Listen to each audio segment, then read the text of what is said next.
Where's my Spanish media? Perfect. First of all, I'm Sheriff Lopez with the Osceola County Sheriff's Office. I want to thank you all for being here. You know, I don't take any type of joy in having this type of press conference today. I'm here today because one of my deputies broke the law and violated his oath to the citizens into our agency. It's important for the public to know we treat everyone the same. It does not matter to me or my investigators whether you wear civilian clothes or wear a law enforcement uniform. If you break the law, we will investigate you and hold you accountable. Although we treat everyone the same, it doesn't always feel the same. When one of my deputies violates the law, it feels personal to me because my deputy didn't just commit a crime. He violated public trust and the trust of all other hardworking and dedicated members of the Osceola County Sheriff's Office. That will not be tolerated ever. There are no excuses. There are only the facts. I'll tell you what happened. We received a complaint on Deputy Arturo Dominguez. This is here. The complaint on Mr. Dominguez came from a detective who worked for the Okeechobee County Sheriff's Office. The detective was investigating a case where Omar Ayala, this individual right here, was alleged to have sex with a minor. The detective from Okeechobee County did an arrest warrant on his suspect, Omar Ayala, and saw that my deputy had used a law enforcement database to repeatedly run Ayala's name. The detective from Okeechobee County then reached out to Deputy Dominguez to ask him if he had made contact with Mr. Ayala. He wanted some information. Deputy Dominguez told the Okeechobee detective that he ran Ayala's name because he pulled him over on a traffic stop. What Dominguez told him was just a flat-out lie. There was no traffic stop. What we discovered through the investigation that Deputy Dominguez is a lifelong childhood friend of this individual here. He was running Ayala's name to see if he had a warrant in the system. He wanted to give his friend a heads up so Ayala would know if the police were looking for him. We interviewed Deputy Dominguez, who admitted to researching his friend Ayala to determine if he had an active felony warrant. He also admitted he lied to the detective about the traffic stop and confessed he did have conversations with Ayala about his arrest warrant. He told a suspect in a sex case involving a minor to flee. That's pretty disgusting. That's pretty sick. You know, we're here to protect and serve, not to aid and abet anyone, especially a crime in this nature where, you know, we are here to protect our children. Because of Dominguez's conduct, Omar Ayala's whereabouts are now unknown. When I became the sheriff, I promised you I'd hold everyone accountable, including my own deputies. It's a sad day when we discover that this type of action was committed by a law enforcement officer. Although the conduct of Dominguez is shocking, you know, I'm proud of the teamwork between our agency and the Okeechobee County Sheriff's Office and the hard work of all the members here who identified the suspicious conduct of Mr. Dominguez, investigated his actions thoroughly, and held him accountable quickly.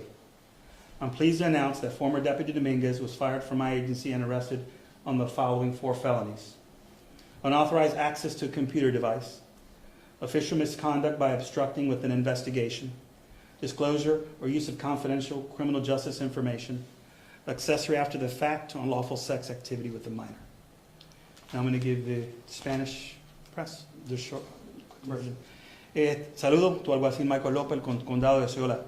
Gracias por estar aquí hoy. Estamos hoy porque surgió una querella que este individuo, Arturo Domínguez, estaba utilizando la data y la información de la Osceola County Sheriff's Office para hacer una búsqueda de este individuo aquí, Omar Ayala, que tenía una orden de arresto por actos lascivos contra un niño, un menor de edad. Cuando el detective del caso de Okeechobee County, cuando el detective se comunicó con Arturo, le había dicho que él había hecho un contacto con este individuo en un pare de tránsito. Todo eso eran mentiras. Nosotros empezamos a investigar el caso y trabajar con Okeechobee County Sheriff's Office y llamamos a Arturo que venga para hablar con él. Él confesó, admitió que él estaba utilizando el sistema y usando la data para revisar a ver si él tenía orden de arresto, porque son amigos íntimos de niñez, y crearon aviso para que él se vaya y no tenga que ser arrestado. Nosotros investigamos este caso y todo lo que se descubrió, podemos darle los 4 cargos al Domínguez. Los cargos van a ser los siguientes: sin autorización, utilizar el sistema del Osceola County Sheriff's Office, la computadora, para revisar un individuo que ha cometido un delito. Mala conducta, porque estaba impidiendo con una investigación, el individuo se fue. Y utilizando información confidencial del CJSTC, que eso es también ilegal. Y accesorio después, porque como este individuo cometió un delito contra un menor, él lo ayudó a herirse, él más o menos es culpable como igual. Now, I will take some questions. Excuse me, Sheriff, was Ayala's case then, accused of having sex with a minor, was that in Okeechobee? They were the ones investigating that case? Yes, ma'am. That case is all Okeechobee's case. We have limited information on that, you know, and they're very open. They're aware we're doing a press conference. So you guys want to reach out to them and talk to them, they'll give you details of that. But that's one of the reasons why we're here today, because the detective was investigating this incident, and then our deputy unlawfully got involved, and this is why we're here today. When did the investigation start initially into Dominguez? The Dominguez was around second week of, I think, May. Yeah. And as soon as we found out that he was doing I don't have the exact dates, I can get that for you. As soon as we found out, you know, that was brought to our attention, he was relieved of his duties until we completed the investigation. And last night, he was brought to the office and he was arrested. Are you guys assisting Okeechobee in finding Ayala? Right now, we're whatever resources they need to help effect his arrest. We have no reason to believe he's here. The other thing is also, since the guy is absconded, they believe he's out of state, but it's not 100%. It's been turned over to the marshals because of the felonies crime behind. So the marshals are now going to adapt their case and help look for him also. Any indication that Dominguez has done anything like this before? Official misconduct? No. We've looked into that, and we're continuing looking at that because it's an open investigation. You know, he's only been here a couple years. He's a young kid. We sponsored him to the academy. He had no history. He had no disciplinary history with us. So we had no indicators. He had a pretty clean background. How old is he? He was born in 95? No. 31. Oh, he's 31. Sorry. He's young to me. So, between this arrest and then that other deputy who was recently formally charged by the state attorney, are you concerned at all? Perception? Yeah, we're concerned. Yeah, we're concerned. Remember, though, you know, they're two unique different cases.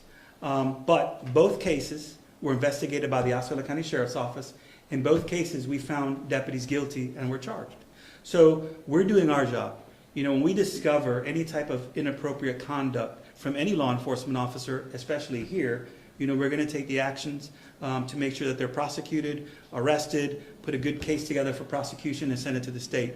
Like, as you all know, the Wawa case was finally, after about a year, they took the charge and formally charged him. We actually sent that charge forward. And now in this case, it was there in the completion of our investigation based on what we have. He's also been arrested. You know, we have almost 1,000 employees. If I had a one-all solve-all on how to really read your mind or be able to really read a red flag, thinking it would lead to any type of misconduct, and I would be a millionaire and I would be using it every day, and I would spread that to every single law enforcement agency in America. But we use what the FBI uses, the Marshal uses. We use a very extensive type of background check. I mean, the packets are sometimes this big, you know, and we only have the data that we can collect that's ever been put into a computer, or the data we can collect from your neighbors, or any type of data wherever you have been employed. So we're really limited just as well as anybody else. Remember, the human mind is very vast. So there's some things that you might keep in your mind that you might not want to share with people, and there's no way for us to discover these things. But when it is brought to light, we take action. Like I said, I don't have an issue with arresting law enforcement officers. Do I like it? No. I don't like arresting anybody. I wish everybody was law-abiding. But, you know, once we get to this point in our lives, we have to take the action to make sure we keep public trust at 100%.